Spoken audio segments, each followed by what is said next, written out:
Hello there, welcome to Planet America Situation Room. I'm John Barron. I'm Licciardello, and once again, we have a situation. What you're witnessing in California is a full-blown assault on peace, on public order. Democracy is under assault before our eyes. This moment we have feared has arrived. An overnight curfew in downtown Los Angeles after days of violent clashes. President Trump ignores the law to send in the Marines. And tensions cool between the president and Elon Musk after an extraordinary public row. But first...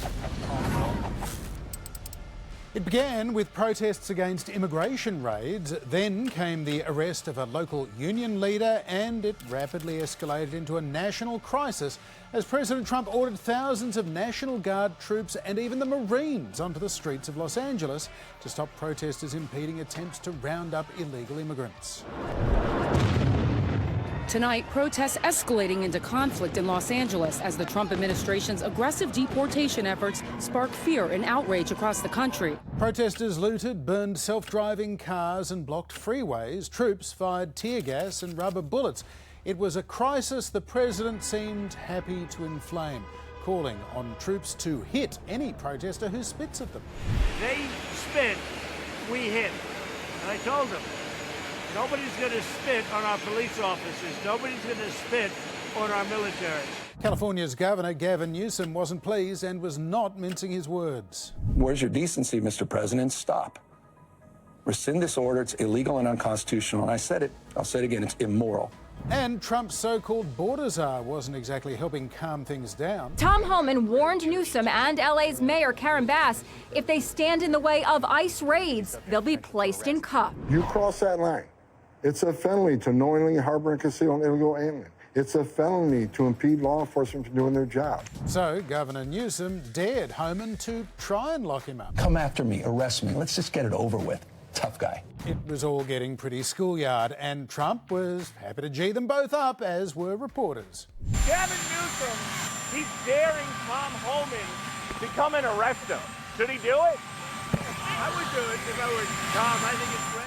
Okay, so President Trump thinks it would be a, quote, great thing if the governor of California were to be arrested. Meanwhile, the union leader whose arrest on Friday helped to spark some of these protests, David Huerta, the president of the 750,000-strong Service Employees International Union, has been charged with impeding officers and has now been released from federal custody on a $50,000 bond. The state of California, meanwhile, is suing the Trump administration over their order to deploy 2,000 California National Guard troops to Los Angeles without Governor Newsom's consent. The deployment of the United States Marines was then a further escalation. It is the first time in more than 3 decades that Marines have been sent into a US city to address civil unrest. They were invited in 1992. They weren't invited this time by the governor. They are there to protect federal personnel and property, but according to the US military, they will not engage with protesters. Well, we'll see about that. Meanwhile, Mayor Karen Bass imposed a nighttime curfew. LA police say they'll arrest anyone who enters the downtown zone without permission after nightfall. Yeah, on the Marines, theoretically, they've been deployed under Section 12406, which says when the president's unable with regular forces to execute federal laws, he can call the National Guard of any state, or maybe the Marines, to execute those laws. So all they can theoretically do is what's reasonably necessary to ensure the protection and safety of federal personnel and property. Of course, once they're out there, anything can happen and then things can escalate. You never know when they're in the field. For his part, Gavin Newsom has called the idea of deploying Marines deranged behaviour. In response, Defence Secretary Hegseth said deranged equals allowing your city to burn and law enforcement to be attacked. There's plenty of room for peaceful protest, but zero tolerance for attacking federal agents who are doing their job. And the president definitely has no concerns of his own. He congratulated the National Guard for doing a great job. Not just once, but twice. Hours before the National Guard even turned up. Oh, that is a good job. They are that good. Meanwhile, Steve Miller could hardly wait for things to escalate. He was calling the protest an insurrection against the laws and sovereignty of the United States way back on day one. clearly itching for the Insurrection Act to be utilised, which is exactly why Governor Newsom was advising people that the National Guard was being deployed, not because there was a shortage of law enforcement, but because Trump wanted a spectacle, so don't give him one, Newsom said. Don't use violence, speak out peacefully. Unfortunately, some people just like creating havoc, like these idiots throwing rocks at passing cars, or these idiots destroying police cars from a bridge with more rocks. And I'm not sure these geniuses are putting a huge amount of thought into anything they're doing. Oh, God. There's a reason they're not performing heart surgery or something. Maybe practice. Meanwhile, Trump is on the sidelines, literally cheering for people in face masks to be arrested, even though ICE are wearing face masks as well. But while there is a surreal quality to some of these clips we've been playing, especially that car one, things can really spiral quickly in these situations. I remind everyone of what Pete Hegseth said, or rather didn't say, at his confirmation hearing. In June of 2020, then President Trump directed former Secretary of Defense Mark Esper to shoot protesters in the legs in downtown D.C., an order Secretary Esper refused to comply with. Would you carry out such an order from President Trump?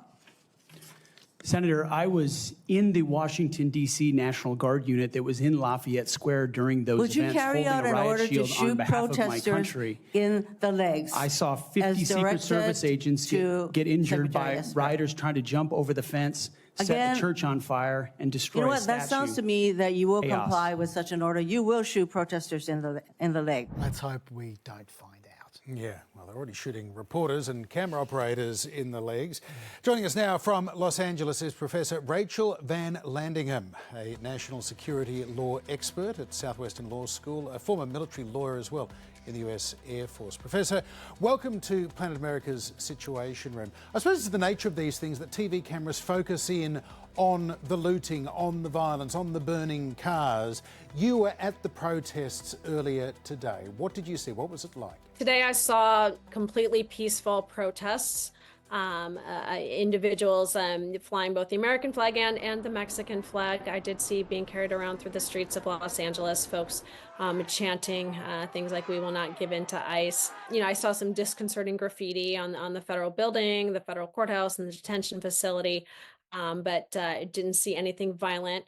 The police, the Los Angeles Police Department, were taking the lead. They were there in robust force today. I think it seems like they're being more proactive than they have been over the past few days, just compared to what I've seen and read on the news.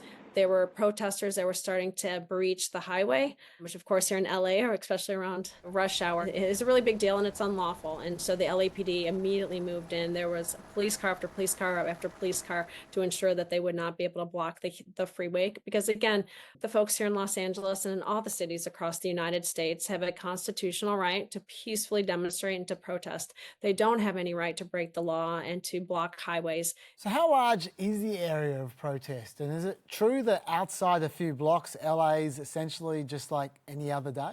I don't know the square footage of how long a larger protests have occupied. I did protest as part of the 2020 George Floyd murder protest here in LA. I was downtown numerous days and I marched all over LA as part of that protest.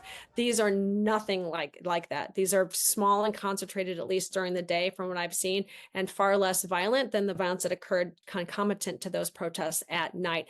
I drive downtown LA to go to work. It took me less time than it actually normally does today. I didn't see any even streets blocked off until I got right by the federal detention center and the federal courthouse right in downtown Los Angeles. So I do think it's very concentrated. I think pictures of violence and mob scenes that are being reflected on TV are very cherry picked and do not represent the full picture. That doesn't mean it couldn't get worse, but that's why we have thousands of Los Angeles Police Department folks that are trained day to day in law enforcement and in crowd control there to help prevent it from spiraling out of hand. And Professor, are you concerned at all that what we've been seeing in recent days in Los Angeles is something of a template that Trump intends to follow? Send in the immigration and customs enforcement officers to stir up a situation, then send in the National Guard and or the Marines to militarize all of this. as much for political purposes as it is for the enforcement of immigration law? I think there's a grave danger of that happening and of this being replicated, which means just pragmatically, the lack of integrated command and control and coordination with local law enforcement. When you have armed troops on the ground and armed law enforcement, the chances for something to go wrong are steadily increasing when you have crowds that are very upset and protesters that are very upset about what's going on with immigration policy. So it is very dangerous, and that's why usually presidents typically, except in extraordinary situations, and not since 1965, wait to provide support in the form of troops until they've been asked to by the governor, and then the governor, hopefully has plans in place on how to utilize those troops. And finally, are you of the view that there were other less controversial resources that Trump could have utilised to protect federal buildings and agents? Or are you of the view maybe that he should have just left it to the police? Well, I think he has a duty and a responsibility to ensure that the federal buildings were appropriately protected. He could have come out here, chatted with Mayor Karen Bass and said, what do you need, Mayor Bass, to protect my federal buildings in your city? How can I help you? How can I better resource you? I mean, those kind of conversations didn't happen because he really doesn't want to help. He just wants to do a show of force. If he wanted to help, he could have called Governor Newsom to say, hey, look, are you going to send in your guard? Because under Governor Newsom, our National Guard has law enforcement authorities. They could go in and be arresting people. They could be providing greater augmentation to the LAPD under plans that they have trained and plans and scenarios they have training for. That's what they train to work with our local law enforcement under that command and control to the governor. And so there were plans already in place. If the president didn't like that Governor Newsom had not yet sent in the guard, talk to Governor Newsom. He could have said, I'm going to send them in. If you don't, then I would hope Governor Newsom would have sent them, even though they weren't useful yet, maybe put them in the back, et cetera. But there were alternatives. This was very heavy-handed, and it's rolling the dice, and it's playing with our National Guard men and women. It's playing with our police officers who are out there. I saw hundreds and hundreds of LAPD officers out in the hot sun today, and many of them looked pretty tired. I saw LA County Sheriff's officers who are probably just going home to sleep, coming back. We're working really hard here. And I saw just a handful of guards members standing in front of the federal building with their shields, looking incredibly bored, to be honest.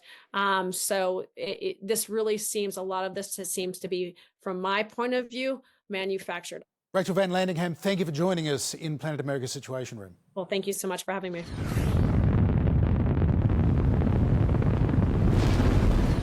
There have been major developments this week in another story we've been following for you. Kilmar Abrego Garcia, the illegal immigrant unlawfully deported from the United States back to El Salvador in March, has now been returned to the United States, where he was immediately arrested and charged with people smuggling.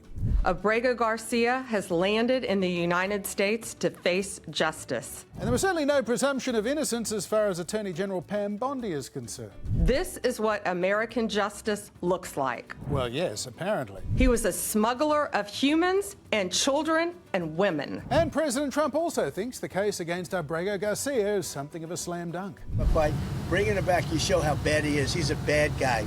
And Abrego Garcia may indeed be a bad guy, a gang member and a people smuggler, but the reason the courts told Trump to facilitate his return to America is because, bad guy or not, he was denied due process. His deportation was in defiance of a court order, and it took the Supreme Court to rule to compel the Trump administration to seek his return. And Abrego Garcia's lawyers now claim this human trafficking charge is basically politically motivated. I read the indictment, and honestly, it reads like a bad novel. And I think anyone who's looking at this case has been watching this play out would agree that this is a political and vindictive prosecution. But of course, plenty of people buy bad novels, Chaz. We'll soon see what a court makes of the Justice Department's allegations against Kilmar Abrego Garcia, as it should be, preferably without further prejudicial comments from the United States Attorney General, much less the President. Yeah, the fact that the supervisor at the US Attorney's Office that brought the charges felt compelled to resign after the charges were brought isn't a great sign, John. He'd previously worked as a federal prosecutor for 15 years, and the only public comment he made now was to say, it has been an incredible privilege to serve as a prosecutor with the Department of Justice, where the only job description I've ever known is to do the right thing in the right way for the right reasons. So you can draw your own conclusions there. Yeah. Yep. As for the charges themselves, well, they're very serious charges. Abrego Garcia has been charged with conspiracy to unlawfully transport illegal aliens for financial gain, and also with actual unlawful transportation of illegal aliens for financial gain. He's accused of transporting thousands of prisoners on more than 100 trips, and he's facing a maximum of 10 years per person transported, so he's potentially looking at life imprisonment there. But that's the straightforward bit. Where things get a little bit weird is when Pam Bondi just started listing allegations that Abrego Garcia has not been charged with. A co-conspirator alleged that the defendant solicited nude photographs and videos of a minor. A co-conspirator also alleges the defendant played a role in the murder of a rival gang member's mother. These facts demonstrate Abrego Garcia is a danger to our community. Now, last I saw, murder was illegal, but Abrego Garcia hasn't been charged with murder, which makes me think that those aren't facts at all that Bondi just mentioned. They're unsubstantiated allegations, which is very different. So why would she mention them at all when she has that nice, shiny indictment to talk about? Maybe the administration's still trying to save face, John, from bringing Abrego Garcia back after assuring us repeatedly that that would be impossible to do. There is no scenario where Abrego Garcia will be in the United States again. Someone refraining from victory laps, though, was Senator Chris Van Hollen, who did visit Abrego Garcia in El Salvador. He put out a statement, as I have repeatedly said, this is not about the man, it's about his constitutional rights and the rights of all. The administration will now have to make its case in the court of law, as it should have all along. Look, I agree with that. If the guy's a criminal, and throw the book at him, but you need a trial to know if he's a criminal. Same goes for all the other prisoners in El Salvador, by the way, most of whom haven't been convicted of a crime, many of whom entered the US legally, and as this case shows, Trump could easily return them all to the United States simply by asking the Salvadoran government to release them. There's now no excuse for refusing those prisoners due process as well. One in, all in. Coincidentally, just last week, a court ruled that the Trump administration should take steps towards giving them the due process that they had been denied until now. So, John, the wheels of justice are turning, just so slowly. Very slowly indeed. A week ago, as we reported that Elon Musk had finished his time as a special government employee, there were the first inklings of his discontent, particularly over the price tag of Trump's domestic policy bill. So, I was disappointed to see the massive spending bill, frankly.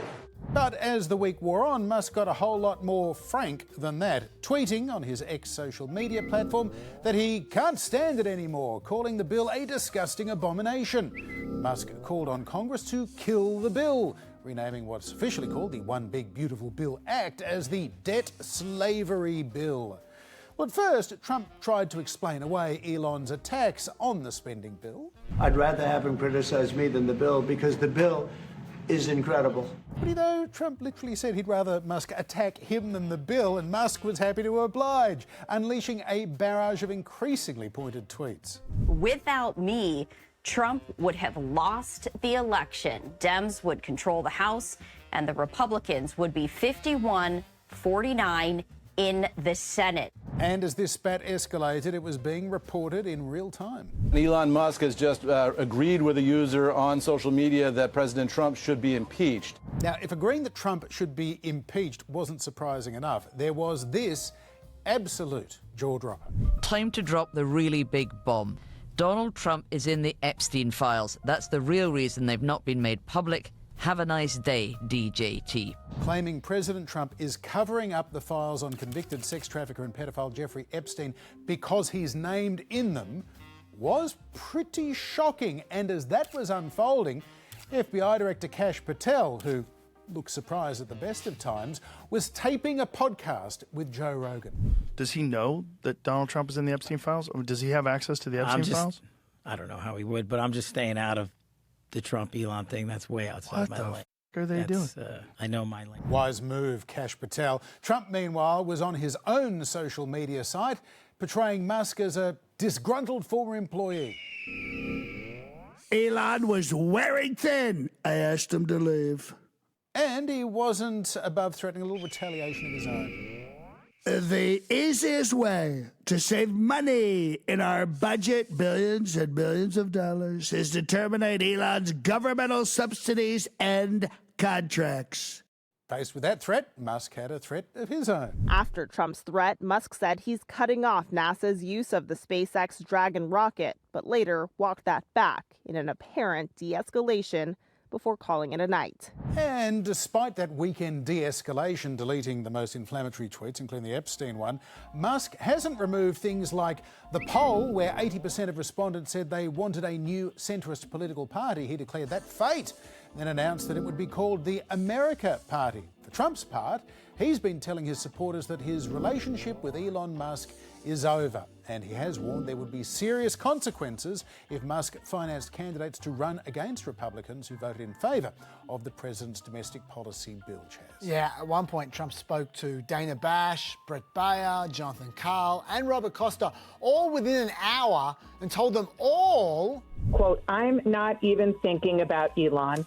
Sure, you're not thinking of Elon, Mr. President. Now, to be fair, Trump was a lot more disciplined than Musk was. Trump put out about 5 tweets during that whole episode to maybe 50 from Elon, and Trump's were significantly less wild. But then again, Trump wasn't the guy who just got effectively sacked, and apparently Musk was sacked.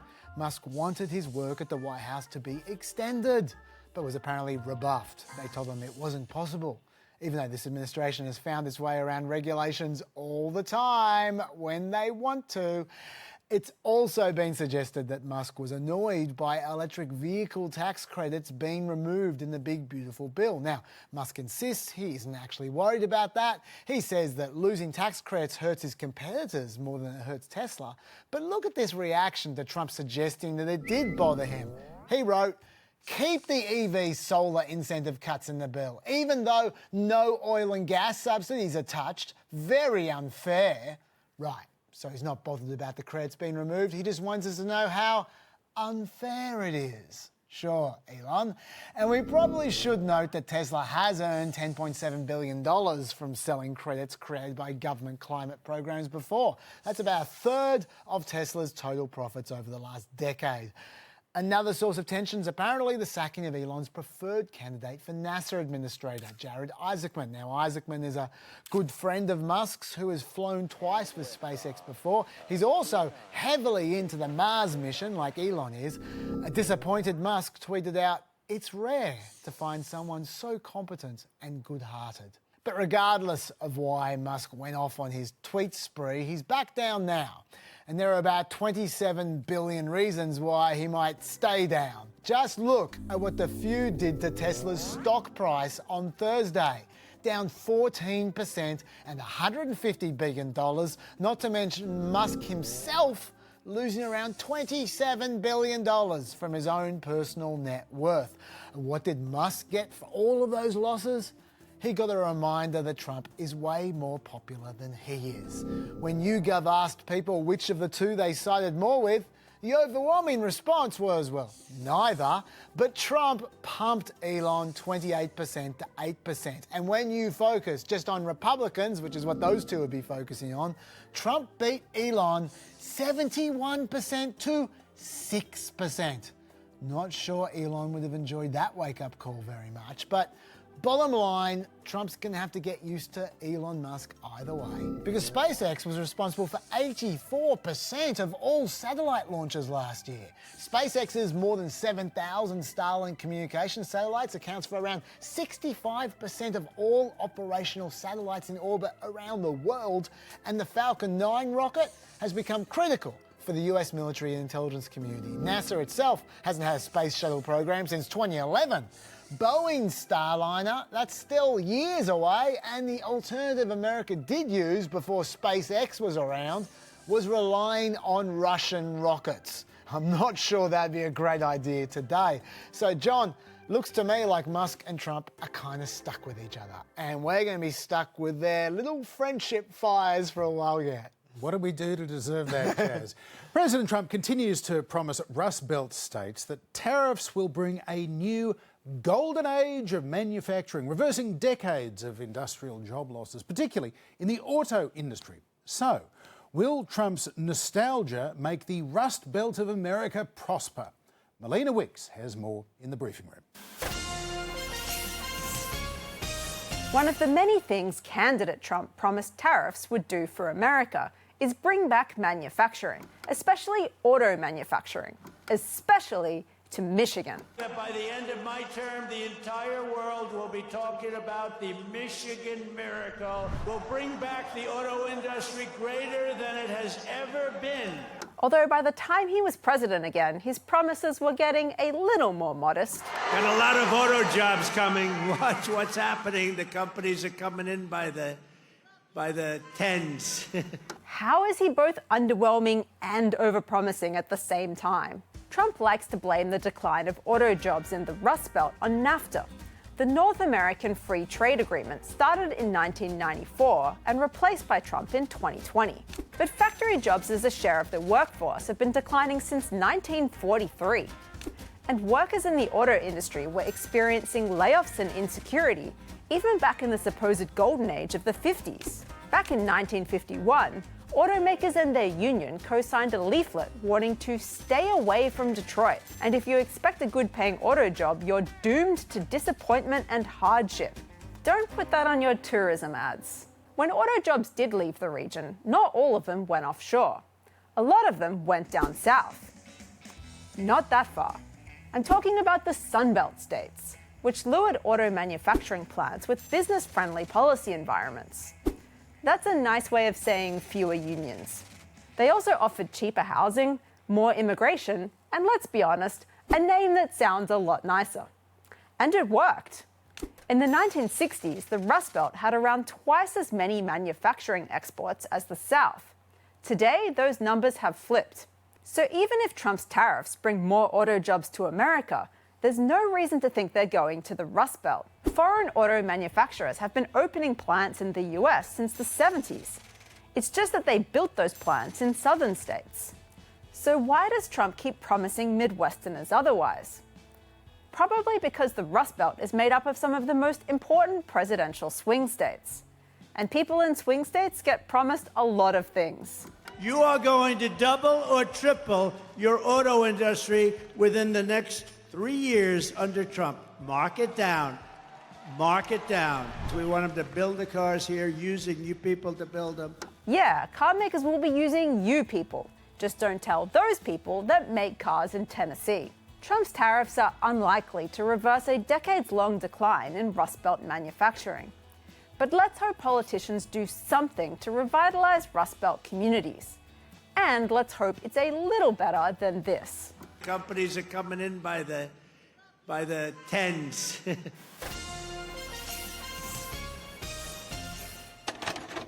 In the hollow tradition of presidential swindling comes Donald Trump's latest merch, Trump and Musk, the official breakup album. Don't want to tweet all by myself. Love me, Tesla. Love it, please. Don't set it on fire.